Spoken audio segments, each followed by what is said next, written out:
Hello there, and welcome to Speaking of Our Words, radio programming that brings you the wide range of voices, stories, and forms of local writers, and offering you some insight into their creative process. My name is Chris Deguire. I teach creative writing workshops at Columbia College Chicago, and I am your host. So today we'll feature an all open mic cast, and we have plenty of readers to get to today, and our first reader will be Irene Baylock. Hello, Irene. Hello, Chris. How are you? Good, Irene. Thank you. How are you, and what do you have for us today? Well, I've been perusing my novel, taking some of my chapters to KWG, and today I picked one of the scenes in the novel. Thought I'd like to read it out loud and see what work it needs. All right, very good. Irene Baylock, take it away. It's called A Time of Severe Trial. Nadia tried to be brave as she saw thugs hovering on the street in front of her apartment complex.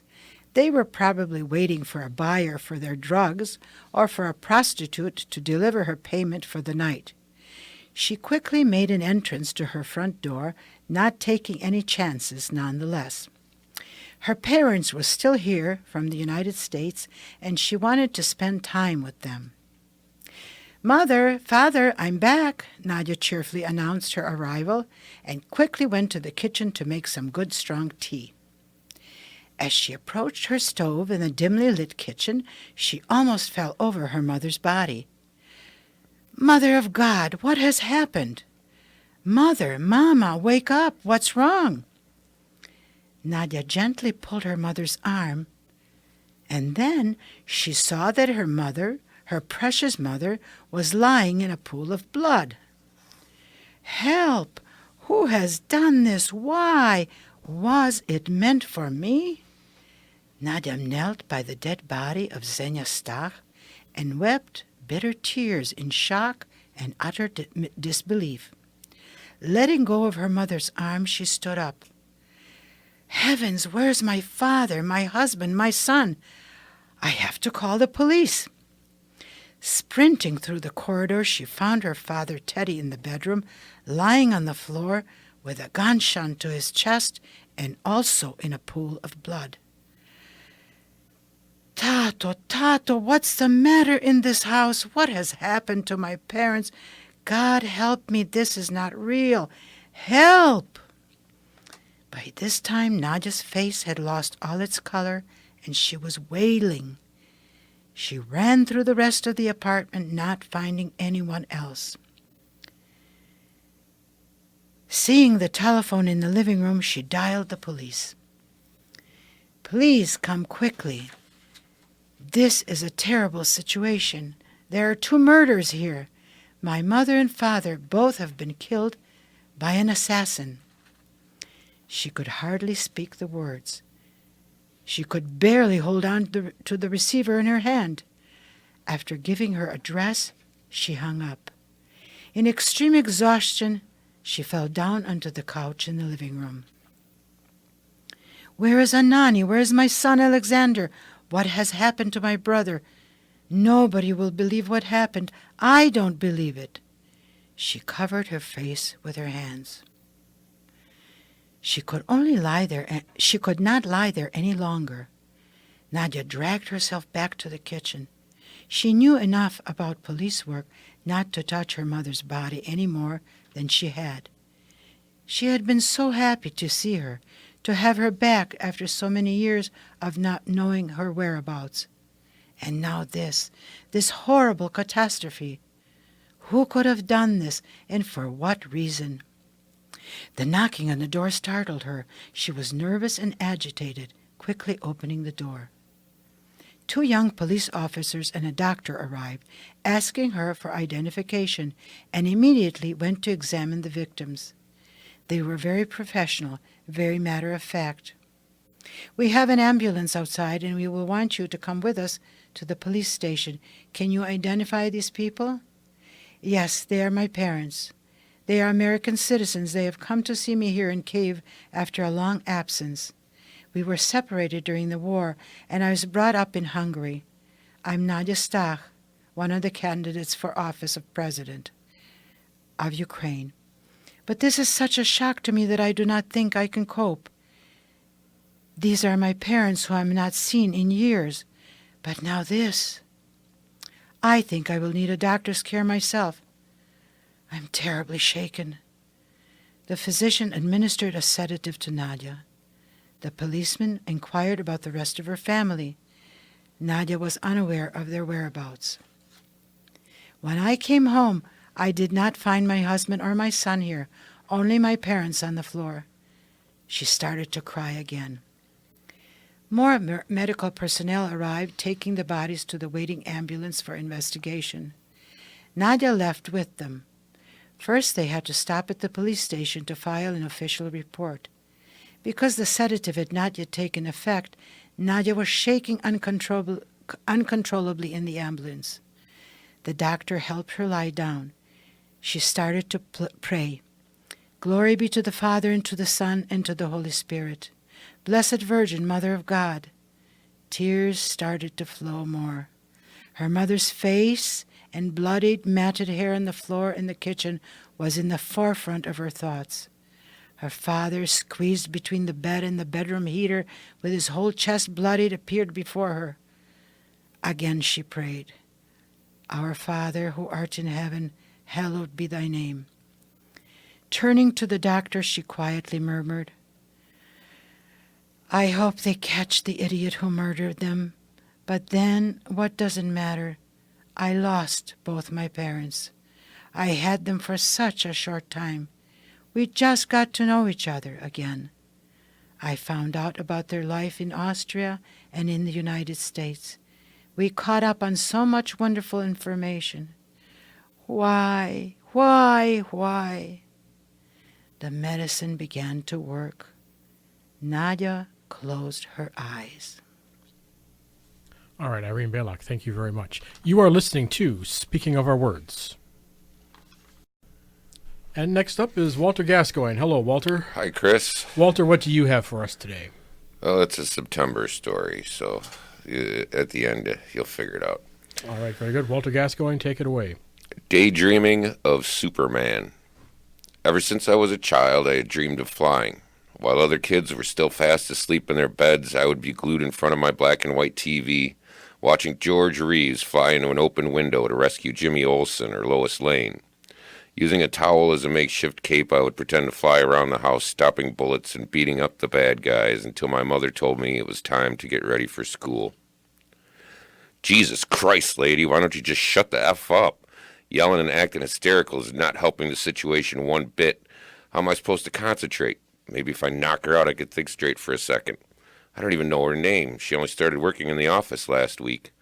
I thought she was the quiet type, but oh man, was I wrong. I knew I should have called into work this morning. Think. There has to be some kind of way out of here. Maybe the stairs, but how the hell am I going to get to them? Too much smoke coming from that way. Think. Damn it, woman, will you please just shut up? Okay, calm down. Deep breaths.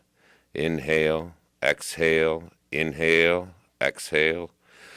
Okay, first thing is to block the smoke from coming in from under the door. I know better than to open any windows. It will only create a draft and spread the fire quickly. The clock says 9:08. Figures, the one day I'm on time for work and this shit happens. Where is Superman when you need him? I should call Sylvia and let her know what's happening. She probably already knows. The whole city has to know by now. That means they'll be sending help.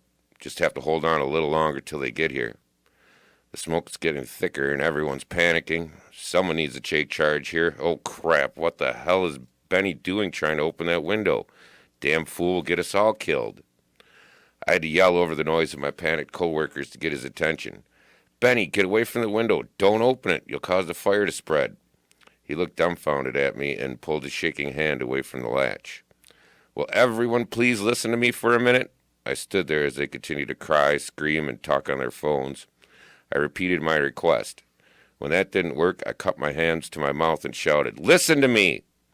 All heads turned my way. Only a few sobs could be heard, and off in the distance there were more screams. The abrupt silence scared me more than their screeching.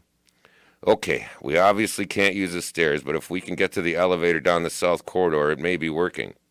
The smoke was much less concentrated that way, but still I knew it was a long shot. They followed me to the entrance of the corridor. Smoke was coming in from under the door. Put a piece of cloth over your mouth, a shirt, a hanky, anything. Breathe slow and steady. Stay low and stick close to one another. I felt the door. It was warm but not very hot. I got on my hands and knees. Everyone ready? On a count of 3, I opened the door, smoke rolled in, and the hallway was obscured so much that I couldn't see the elevator doors that were less than 30 feet in front of me. Making sure everyone was behind me, I crawled as fast as I could, using the wall as a guide so that I did not get turned around. When I passed the 3rd office door, I knew we were almost to the elevator. Looking back, I could only make out Benny and one other person, so I told Benny to keep heading for the elevator while I felt my way back to the end of our procession. My eyes were burning so bad that huge teardrops fell from my face. My lungs felt like they were on fire. I reached the last of our group. It was a new girl, and she looked frightened. "What's your name?" I grabbed her hand and told her everything was going to be okay. She said her name was Lois. Her tear-stained eyes grew larger, and she squeezed my hand and whispered thank you. We made it to the elevator doors. It only took moments, but it seemed like hours. Benny had already pushed the button, and to my surprise, the elevator was still working. While I waited for the doors to open, I looked around as best I could, and I could see that the flames were erupting from one of the office doors. We didn't have much time. Just when I thought I was going to pass out from the smoke, the doors opened with a bing sound, and everyone rushed to crawl inside. There wasn't enough room, no matter how we tried to fit us in there. The elevator could only fit 23. 2 of us would have to wait until it came back. Lois said she would wait with me. We could only watch as the doors closed and wait for the elevator's return. As we watched the elevator descend, a huge explosion shook the building. Pieces of the ceiling began to fall around us. I tried to get Lois to her feet, but she was coughing so hard that she was unable to stand. I hoisted her up and hurried back through the smoke down the hall, her arms clinging around my neck. I managed to get to our office and slammed the door behind me, hoping to keep the flames from getting in. There is no way out. We're trapped. Sylvia, I love you, darling. We slowly make our way to our only escape, and I open the window. Flames burst through the office doors as smoke blinds my vision. I grab Lois by her hand and look her in the eye. She is calm now, almost serene. We wait until the last moment, then jump. There are supermen in this world, Benny tells the reporters as he's being interviewed in front of the remains of the Twin Towers. It's just that some of them don't wear capes. All right, Walter Gascoigne, thank you very much. All right, and next up we have Jim Payne. Hello, Jim. Hiya, Chris. Jim, what do you have for us today? I got a story about my teenage son and his battle with responsibility. All right, Jim, take it away.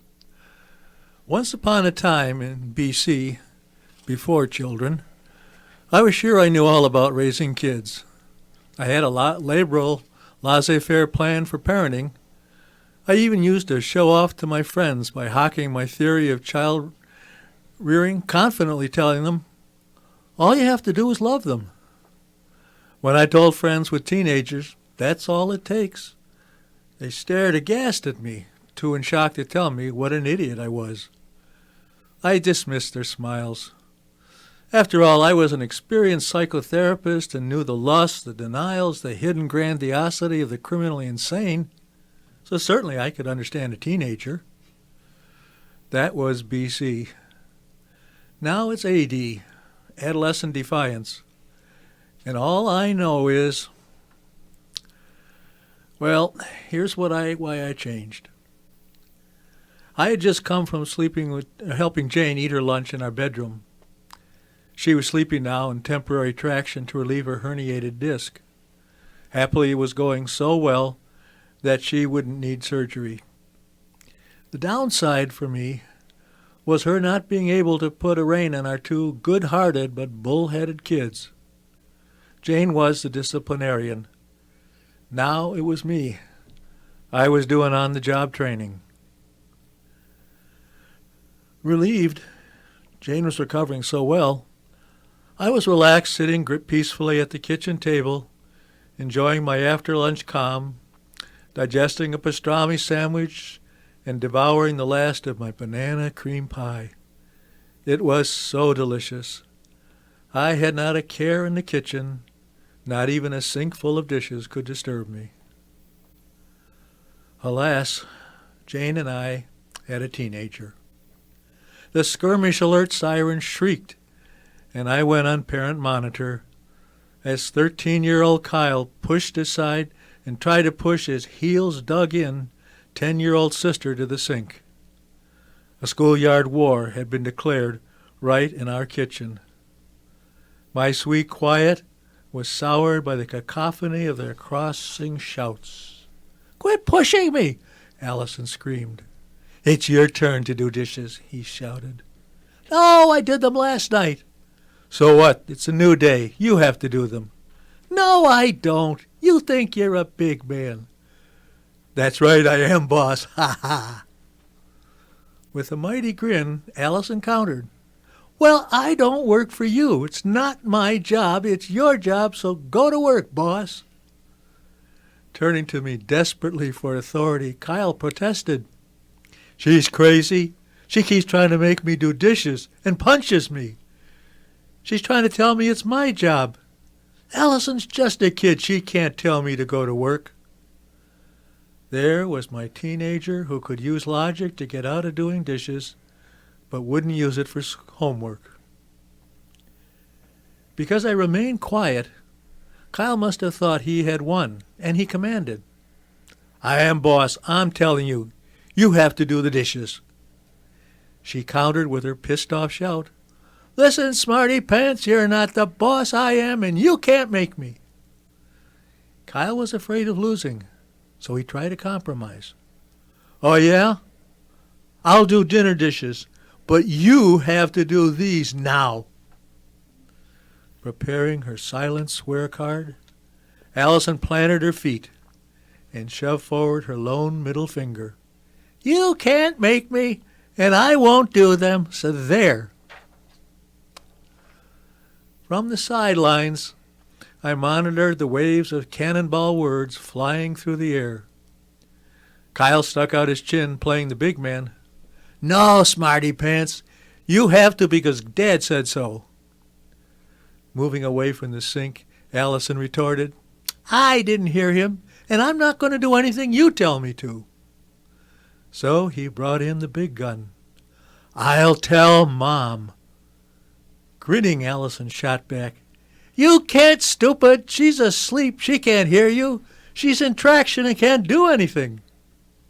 Unfazed, Kyle returned her fire. "Dad made me clean up my room this morning, so I don't have to do dishes now."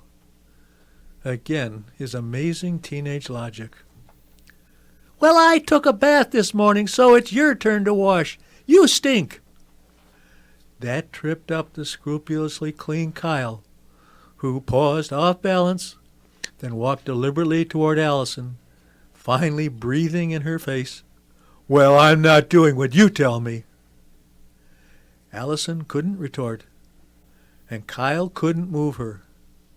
A stalemate paused the battle. From my throne of parenthood, I didn't need to order a truce. Pooping out of the blowhards had temporarily quieted the cannons. Even with superior firepower, I couldn't win in this contest of teenage and preteen wills. I was relieved to get the pause. I needed to take stock. My 5th-grade daughter was good at getting her own way with her brother. Allison could push her football-charging brother away if she wanted to sit next to me on the couch. Allison figured that was her right, and she wasn't giving it to her poop-head brother. She had her own way of being the boss and getting away with it. Even my sweet, loving wife, Jane, devoted mother, joked it would be Allison who would be the death of her. Kyle, by arguing with his determined 10-year-old sister, again became a 10-year-old. He was losing ground and hated for his little sister to best him. But he figured he was one up with his pseudo-compromise.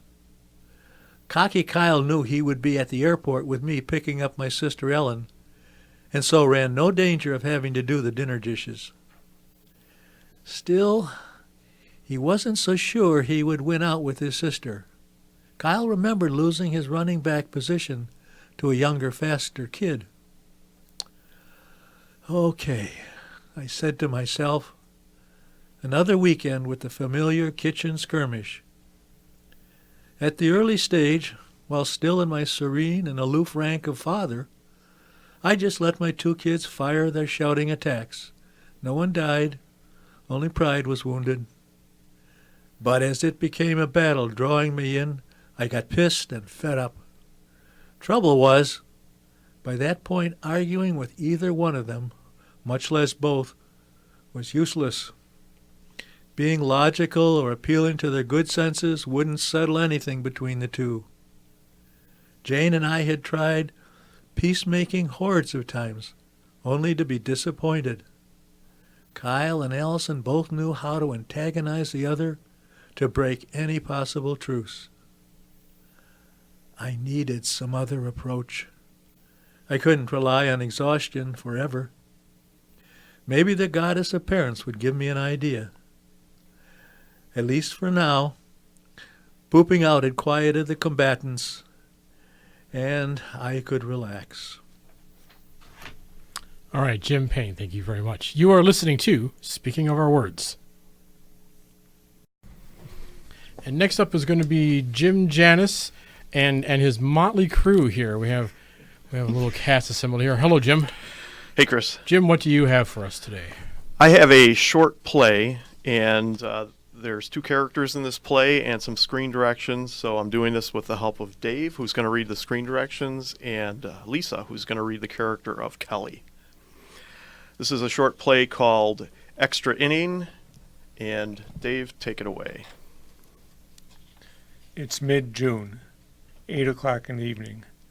A middle-aged couple, the woman in a dark dress, the man in suit pants and dress shirt with an open collar, walk solemnly away from a car parked at the curb of an abandoned suburban park. They walk on the grass toward the chain-link backstop and aging bleachers of what was once an active softball field. Anthony's right hand dangles car keys, and his left hand clutches the twine handles of an unmarked gift bag, medium size and made of brown paper. In the bag appears to be a cube-shaped box, 6 inches by 6 inches by 6 inches. When the two reach the backstop and bleachers, they stop and stand facing the field. This, Anthony, is the quick stop you had to make? The old softball field. I haven't been here in 30 years. Anthony sets the bag on a low inside step of the bleachers. The backstop looks like it's about to fall over. And look, a building's gone up on center field. Why did you want to stop here? Patrick's dead. Anthony, we've mourned all day. The funeral home, the church, the cemetery. Exactly. The funeral home, the church, the cemetery, all places having nothing to do with Patrick. I just mean that the dinner went longer than anyone expected. Now I just want to get home. This field is where Patrick was in our lives. Kelly sits on the bleachers. Okay, a few minutes to reminisce. You're still driving me back to the church lot for my car, right? I'll drive you back. I can still picture him playing shortstop.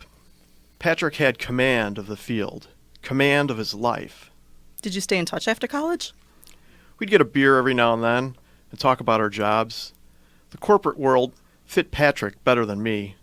He made it to director and I got stuck in middle management. You never called me for a beer. Being out here, I feel better. Almost like I'm on summer break from college. It's good seeing you, Anthony. You look as good now as you did then. The bag you brought, what's in it? Anthony sits near Kelly, lifts the bag, and sets it between them. A 16-inch softball. At least, that's what Patrick's wife told me. She gave it to me after the dinner. Told me Patrick would want me to have it. Anthony lifts off the tissue and pulls out a cube-shaped cardboard box, the type that a new 16-inch softball comes in.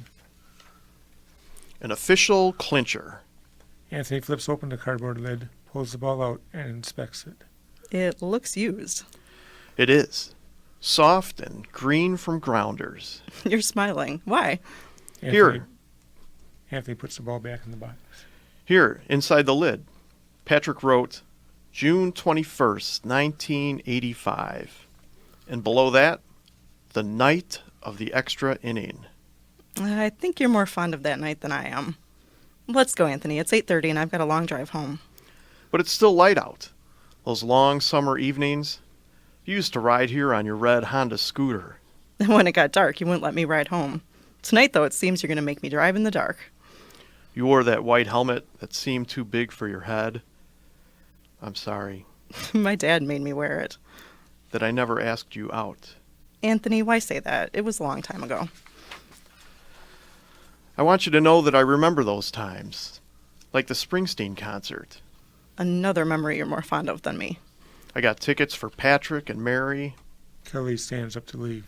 Come on, Anthony, I'm done reminiscing. and me, and a date. Stop. I know where the story goes. I'm telling you because I'm saying I'm sorry. We're older now. I don't even think about it. I wish we could come back here every night like we used to. After our jobs, meet at the field. But when I did think about it, it wasn't that you didn't take me to the concert. It was that you didn't take anybody. Kelly, let's go out. You'd rather have an empty seat next to you than go out. Yeah, on a Kelly sits back down. date. Tonight? Tonight, and this weekend, and the weekend after. What makes you think... Patrick always said I should go out with you. He kept telling me I was passing up someone good. When he found out we were both divorced, he called me to say I should look you up. Patrick always said? And now that he's gone and we're here, I think I should have listened. The sun's down, Anthony. Time to get my car. Anthony puts the box back in the bag and leaves it on the bleachers. He and Kelly stand and step off. Anthony walks to home plate. He uses the toe of his shoe to poke at the ground. All these weeds. I could barely make out the base paths. On center field, that building looks like some company's corporate headquarters. Anthony grips an imaginary bat and takes easy swings back and forth as if warming up. I bet I could line one over the infield into that building. Anthony takes a full swing of the imaginary bat, then raises his left arm over his eyes like a visor to watch the imaginary ball slam into the building. The batter just hit a rocket. It's going. It's out of here. I miss your playfulness. I wonder if hitting that building on a fly counts as a home run or just a ground rule double. Kelly lifts the bag from the bleachers. This game ball's too soft to damage that building. Anthony walks to Kelly. That building's on my territory. Center field. That's where I liked playing. Out there, less chance of jamming or breaking fingers. But whenever I did, you held ice on them. Anthony puts his hands out. Kelly sets the bag on the grass and takes Anthony's hands in hers. A few of them are still crooked. Kelly, do you ever think, what if 25 years ago... Kelly drops his hands, smiles. Can't imagine my life without my twin girls. They're in college already. And I can't imagine my life, why it unfolded like it did. Let's go, Anthony. I've got work tomorrow, don't you? It feels so good out here, I can't leave. I've just decided I'm going to skip work tomorrow. How about it, Kelly? You too, skip work tomorrow. We can spend the day together. I think you're carried away. Patrick always said I should go out with you. He knew the way things should be. Like that one night, after a few innings, everything got goofed up. We lost track of the score. Both sides thought they were winning. A fist fight almost broke out. Then Patrick called time. Have you ever heard of that, the timeout in softball? He got everybody to agree to mix up the teams. We drew straws and played one last inning. That inning was the best any of us ever played. I remember that night, watching you guys having so much fun and hanging out afterwards. It was around midnight when you told me not to ride home since it was dark. You lifted my scooter into your trunk and drove me. But after you lifted it out, you patted me on the shoulder, got in your car, and drove away. That was the night, Anthony. The night I decided to stop showing up for you. I should have... You should have what? I should have gone out with you. We should have gotten married. I wish Patrick were here. Damn it, Anthony, listen to yourself. You wish Patrick were here? Why? Not so he could be another person living out his life. No. You wish Patrick were here to call a timeout and mix things around. To give you some sort of extra inning where you and I can be together in an alternate version of our summers of the 80s. I didn't mean to upset you. I just thought that... I don't think that it would work, Anthony. You liked that I liked you, and that's all. I know it. I've always known it. Kelly begins walking away, but not too far. She's still on stage. Where are you going? It's not dark yet. I guess I'm walking back to my car. Come on, Anthony. There's no more games at this park. You see it. There's a building on center field. Anthony picks up the bag, steps back onto the bleachers, and sits. He removes the box from the bag, lifts the lid, and removes the softball. He inspects it, turns it over in his hands. He then looks forward and stares straight ahead at the field. Kelly, I'm going to stay here tonight, like all of us used to. I'm going to stay here at least till midnight. Kelly walks off stage. End of scene. All right, Jim, Lisa, Dave, thank you very much. All right, you are listening to Speaking of Our Words, and our next reader is going to be Troy McDonald. Hello, Troy. How are you doing? Good, Troy. What do you have for us today? Well, I think I'm going to start with this. A few weeks ago, I kind of read my first story here at the Writers Guild, and it kind of featured some of the same themes here. And I'm part of a composition class for UW Stout, and so I kind of repackaged some of it and put it in a smaller format. It was kind of a profile piece to introduce yourself to the class. So I thought might as well just read it here. So all right, cool. Well, Troy McDonald, take it away. all right, thank you. At 5 years old, I created an award show. It wasn't on TV and it wasn't videotaped. It was seen live all around my house, live in living color and in my living room. It was called the McDonald Family Awards. I would sit for hours and write speeches and award the Best Mother Award to my mother. I would be the host and musical guest. I remember cutting out the awards, and I would tell my mom not to look as I was cutting and coloring with Crayola. Welcome to the McDonald Family Awards. I am Troy McDonald. During this time, I was like attached to my mother's hip. I got a book one year, the book of 1,000 questions and answers. I would ask 1,000 more to my loving mother who answered the best she could. I loved school and realized early on that the showmanship that made me the MC of my house would suit me well in academia. I would participate in plays, give speeches, and even start my own podcast at the age of 13. I remember in 3rd grade, I stole the show in the play The Three Little Pigs. I was the big bad wolf. Little did I know how that would make sense so many years later. I was a good kid. I don't smoke and I don't drink to this day. One vice I do have is my pro wrestling addiction. I love the WWE. I watch every week and I stay abreast of the genre that is pro wrestling. Monday Night Raw, now it's Thursday Night SmackDown. I loved it so much. I got in the business and produced a local wrestling TV show here in Kenosha and became a commentator. It was in the cards for me to turn heel, or bad guy, to tell the fans to shut up, sit down, and know their role. I decided not to do it, but I wish I did. I used to be so sure of what I wanted to do after school. I was hell-bent on being a podcaster or a TV personality, but I'm such a private person that in this Kardashian world, I don't think I fit in there anymore. I take it each day at a time. I do know that I want to live in Chicago, preferably downtown. I love Chicago. It has a special place in my heart. I was a huge Oprah Winfrey Show fan. Wrestling and Oprah Winfrey. Not as weird as you think. They're both great storytellers. I remember emailing the Oprah Winfrey Show. I was 21, and I said I wanted to do this and be great for this generation. I asked to interview the president of the Oprah Winfrey Network, Sherry Salata. Sherry also executive produced the Oprah Winfrey Show. I begged for nearly 2 years, and then while I was eating at, ironically, McDonald's, my phone rings. Sherry agreed to do the interview. I was really excited. It's been an interesting 23 years. I've experienced more in 23 years than a lot of people have in 70. I've struggled. I've celebrated. I've laughed, and I've cried many nights. Through it all, I know that the only thing that separates us from our gorilla ancestors is the ability to tell stories. Hell, maybe they do too. We will never know. Now that I think about it, maybe that's the weird part of life.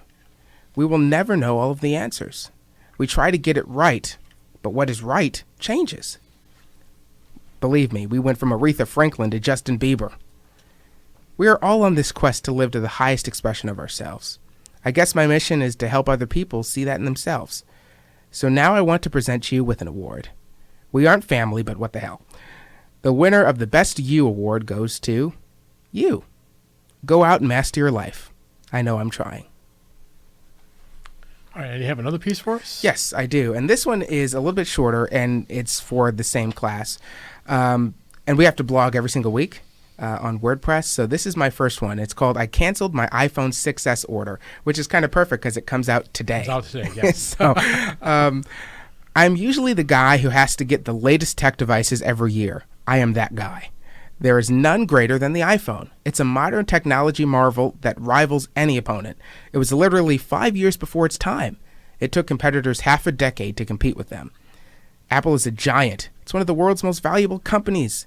Rumors are swirling that the new iPhone 6s and 6s Plus have over 10 million pre-orders. That is a ridiculous amount of phones. No one generates as much excitement about a piece of aluminum, glass, computer chips, and software. No one. Which makes it even more surprising that I won't be upgrading to the 6S this year. I currently have last year's model, the 6 Plus. I got it in January. I canceled my order at the last minute, exactly at 3 a.m. in the morning, in between rounds of REM sleep and the sound of raindrops. I dialed 611 on my phone and called, and they answered. "Hello, this is T-Mobile. How may I help you?" He said it in an accent that was so close to being American, you could tell he was really working on it. "I want to cancel my order," I said. "No problem, sir," he sighed. On a side note, the guy didn't cancel my order. I had to call again and speak to a real American to cancel my order. I finally got email confirmation after damn near freaking out. Why, you might ask? Why avoid the latest and greatest? Because when I looked over at my gold iPhone 6 Plus, it was perfectly fine and more content with itself than I was with it. It looked at me, home screen and all, and I know I'll be all right with this old thing. All right, Troy McDonald, thank you very much. All right, you are listening to Speaking of Our Words, and we've got a couple pieces here by some writers who could not be with us in the studio today. First up is going to be a piece by regular contributor Richard Bell, and this piece is called Llama Wars. Long ago, in the not-too-distant future, there lived a race of warriors known as the Llamas. Normally, they were content to live peacefully, grazing, making babies, and migrating with the seasons, and playing war video games. That is, until they were invaded by the sneaky pandas. The pandas claimed they would share the land and coexist peacefully. But once the panda population was large enough, they began to capture and enslave the llamas. After 5 years of servitude, the remaining llamas went psycho on the pandas and killed them all, male, female, and child. The llamas did not stop there, however. Now that they had a taste of blood, they liked it and began invading their neighbors on all sides. They were so successful that soon the entire planet was under their control. No one could stand up to the llama warriors. But even that was not enough for them. They began to imagine that aliens were planning an invasion and decided to attack the aliens first. They built mighty spaceships and made plans to occupy the moon where the aliens were believed to be hiding. And that's when a change took place in their culture. A llama singer named Lady Go-Go began singing about war and the glories of victory, and it made the llamas stop and think about the point of what they were doing. The songs made everything sound trivial and pointless by being so serious about it all. The llamas began to realize that they were indeed over the top, and llamas everywhere began to reconsider their plans and to return to just being content with grazing peacefully, making babies, and migrating with the seasons and playing video games. The leaders were not happy with this idea and encouraged Lady Go-Go to sing more violent war songs, but that just made everyone see more clearly the folly of war. The llamas finally revolted and took their leaders captive and made them live in a swamp, and things went back to normal, except that there were no more pandas. 5 years later, alien ships landed carrying human beings who roped up all the peaceful llamas and made them live on llama ranches and sheared off their fur once a year to make clothes. Some of the llamas managed to escape to the hills and mountains, but they never became organized enough to challenge the humans, and they had no more weapons. All they could do was kick and bite when opportunity appeared. 5 years later, the planet was invaded again by bamboo spaceships carrying the advanced civilization of super pandas, who conquered everyone by pretending to be cute and harmless. the pandas had developed a form of mind control that enslaved the humans and made them all work to pay taxes to support the pandas. The llamas had a good laugh at that. All right, and that is Richard Bell. All right, and we have a poem and a short story by Rosalie Robeson. And her first poem is called We Regret. Dear Poet, we regret to inform you, you're not sorry, you love sending out insincere form letters, that your poems, Meow Moo, Zetar Zoo, and Chia Poop, were not selected, trashed due to the nature of content, for our publication, Rama-Ring Ding. At the author's expense, we will recycle them, gurgle, serenity. We hope this is no inconvenience. You love placing others in a discomfort zone to you, and wish you the best of luck. Luck has little to do with good writing, in future submissions elsewhere. In other words, we're rid of you and don't bother sending any other poems. All best, Head Malign, editor. And this is a short story, also by Rosalie, called Love in the Alley. They stood facing each other while the coffee thermos played guard at the side of their feet. Coffee interest had slipped to 10th place because the wash machine broke down. The clothes, a mass of soggy colors in a pool of water, sat in the wash machine. She shrugged, picked up her coffee thermos, went outside, and walked down a stone path through her backyard to an alley. Setting the coffee thermos on the ground, she looked up and down the alley. Surely someone was around, even though the neighborhood seemed deserted during the day. He was near the top of a ladder down the alley, fixing a garage gutter. She whistled the first tune that popped into her head, I'm in the Mood for Love. Of course, he never heard of it or heard her. He looked about 20 and was running a drill at high speed. She glanced back at the thermos of coffee, decided it could stand alone, and walked over to the ladder. Standing behind him with her hands on her hips, she extended her right hand and tugged on the bottom of his jeans. Go away, Sammy. I'm busy. There's no more candy. Not today anyway, he said. I'll take a rain check then, she said loud enough for him to swerve, drill in hand, and pointed at her. She raised both hands. Don't shoot. I didn't want any candy anyway. You're strange, he said. Yes, how did you know? That wasn't hard. Who walks around in broad daylight in their PJs? She offered her hand. Judy Strange. I live down there where the coffee thermos is sitting. He looked down the alley, aimed his drill, and hit the on button. It whirred. He upped the speed, but the drill bit came loose and flew out like a bullet, hitting the coffee thermos straight on and knocking it over. Now who's strange? She said. And what did you want when you pulled on my pants leg? He asked. My wash machine stopped in the middle of its cycle. And? You are here. And I'm busy, as you can see. Yes, but I know you have all your dirty laundry in the back of your truck, and if you can fix the washing machine, I'll wash your clothes. He dropped the drill. Only his mother would know about his dirty clothes, and she'd been dead for 2 years. Have you been spying in my truck? Didn't have to.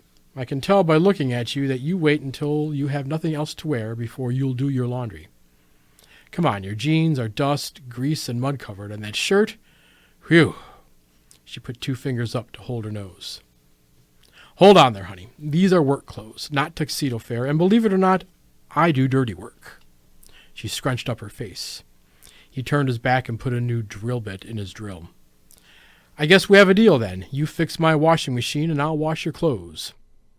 No deal. I'm busy. Not now, later when you're done. Would you like a nice hot thermos of coffee? I can run back and make it right now. The hot coffee sounded right. He'd forgotten his thermos that morning. This time he turned around and grinned. I hope you weren't thinking about the coffee target I shot with my drill bit. Ha! Sammy would have liked that one. She began walking away, scuffling in her terry slippers. You know Sammy? He shouted after her. Of course, he's my son. When she went to pick up the coffee thermos, the drill bit protruded from the side like an extra handle. Upon returning, she handed him the thermos with the bit. A souvenir. He wedged the drill bit sticking out of the thermos in between the space under the gutter and the garage. Just like drive-through service at McDonald's. Not quite. This is more personal, she said. Oh, because you put a robe over your PJs and some shoes on? No, because you didn't have to buy the thermos, and this is not a robe. It's my painting coat. You're a painter? Yup. House exteriors are my specialty, especially trims and detail work, she said. No kidding. Too bad you don't repair washing machines instead. That's where you come in. How do you know I can fix washing machines? You can fix anything, she said. He didn't ask. She just knew. Her son had used the same tactic to get candy when he pegged him for the jelly beans in his pocket. They stood facing each other while the coffee thermos played guard at the side of their feet. And you are listening to Speaking of Our Words.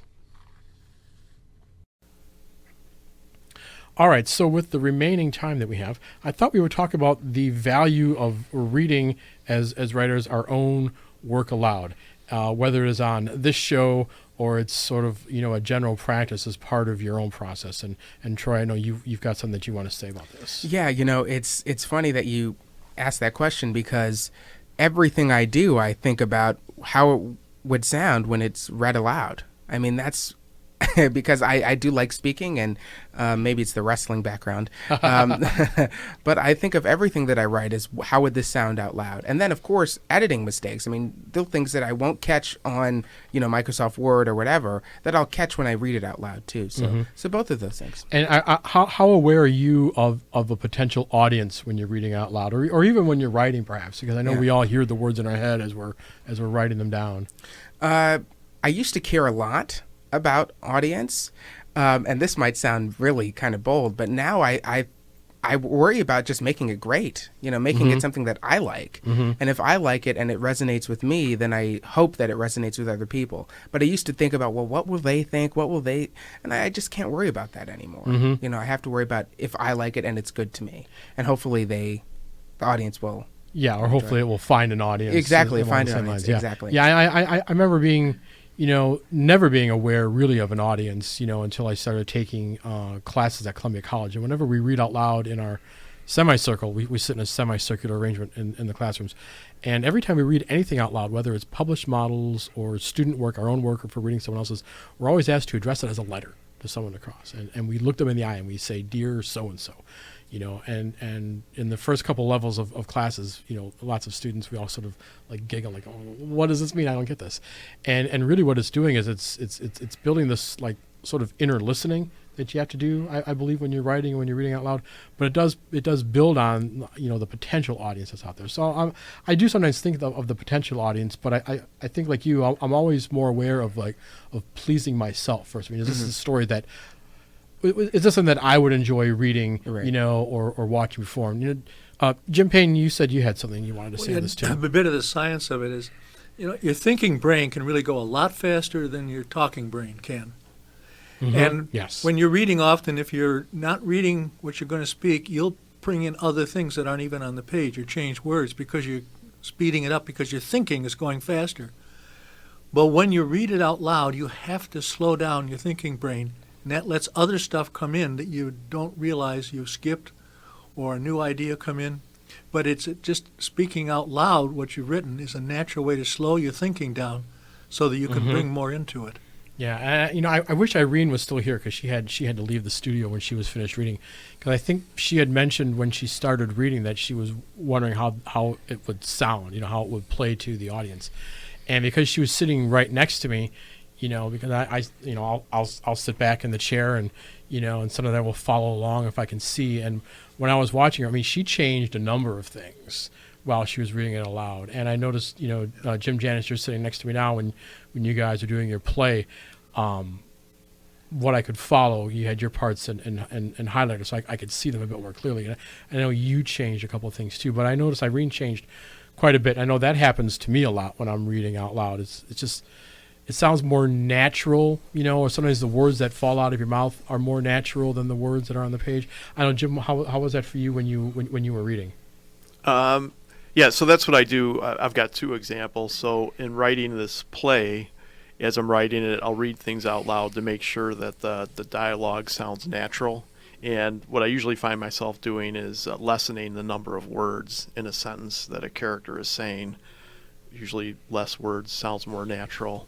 So yeah, and like you said, if I'm reading something for this show, if I can see kind of ahead of time it's less natural, I'll drop words or kind of slip into more I don't know, dialect or something like that.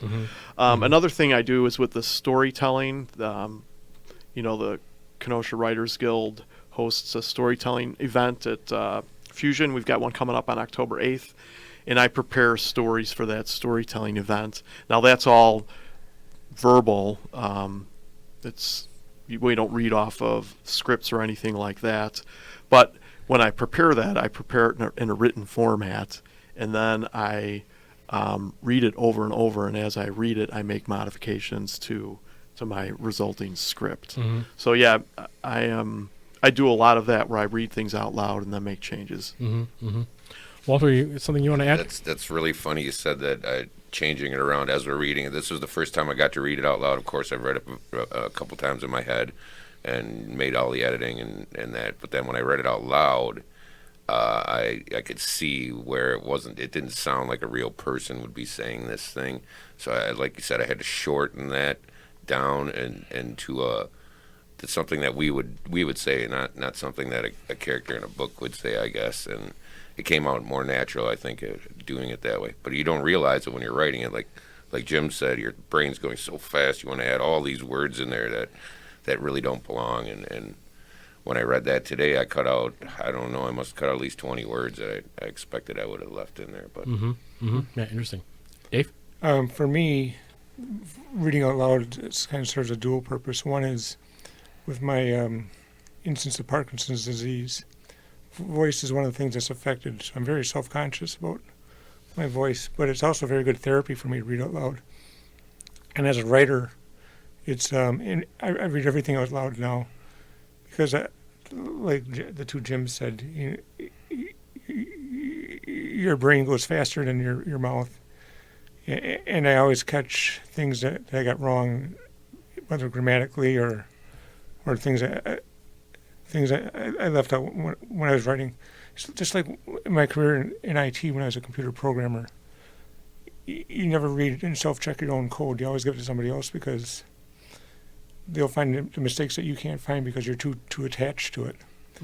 That's what reading out loud does for me in my writing. It reveals things that otherwise I'd be too attached to the writing to see. Lisa? Well, I mean, I kind of, iterate everything that everybody else has said about the editing. A lot of times I will even, for fiction, and I do a lot of nonfiction work. So, for that, I'll go ahead and if I'm working on something at home, I'll read it out loud a few times just to kind of, like you said, I think it really, brings out some of those things where you might think it looks good on the page, but once you're actually reading it out loud, you kind of go back and go, maybe I need to kind of tweak that a little bit.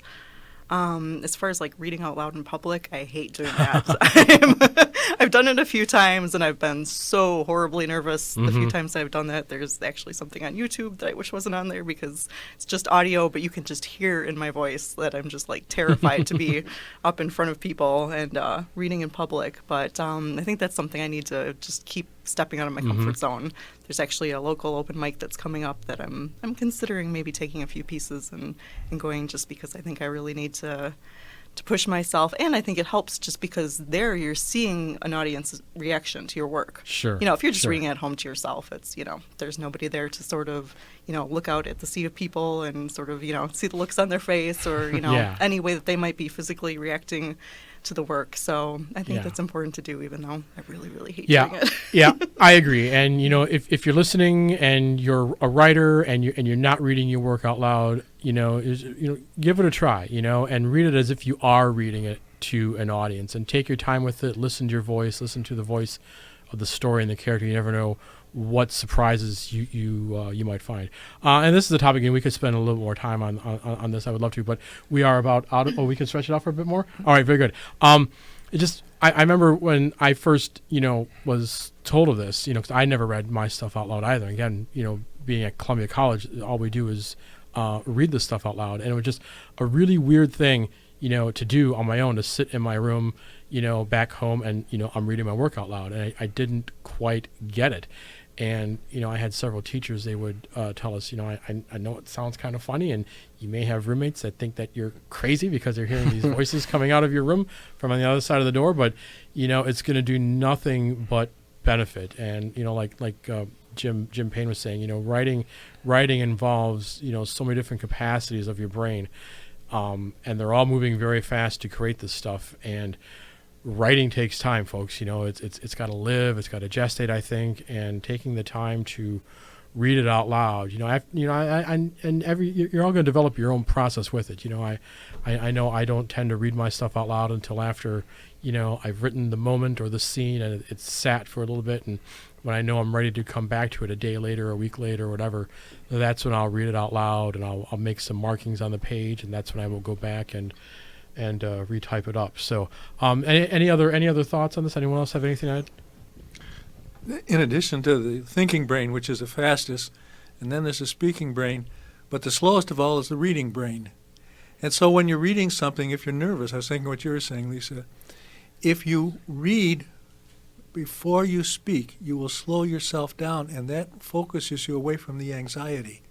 You have to slow down if you read it first before you can speak, because it is the slowest of the three parts of the brain. Yeah. It just helps with anxiety. And again, this is something we can talk about for quite a while, but we are now close to the end of time. So I'd like to reintroduce Lisa Adamowitz-Kless, who is president of the Kenosha Writers Guild. And Lisa, if anyone wants to join the Kenosha Writers Guild, what do they need to do? Well, we meet on the second Thursday of each month, and that is when we have our workshops, our in-depth critique sessions, guest speakers, and panel discussions. So that's every Thursday at 6:30, second Thursday at 6:30 at Carthage College in the lower level of the Hedberg Library. And then we also meet the third Thursday of every month, again at 6:30, for our main meeting, where you can bring in something that you might be working on that you'd like to read aloud and just kind of get some feedback and some friendly critique from the other members. So just invite you to join us, and we're a free group. There's never any charge for dues or fees for any of our workshops or other special events. And what are some of the other types of events that you have on the second Thursdays? Well, like I said, we have workshops that, we cover just various different topics of, writing and other creative things. We've had a few times where we've had like a comic book artist that came in that also does some writing. So he kind of shared, his process for visual art and, for his writing. So things like that, guest speakers, again, not always writers. Sometimes we have other creative people, musicians or, visual artists and, performing artists that come in.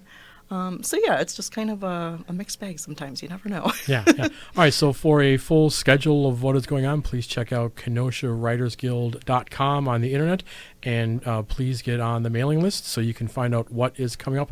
And if you are interested in this show or you have any questions or comments about this program, again, please visit KenoshaWritersGuild.com and come to one of our meetings. And feel free to visit the Facebook and YouTube pages for this show, Speaking of Our Words, and feel free to leave a comment.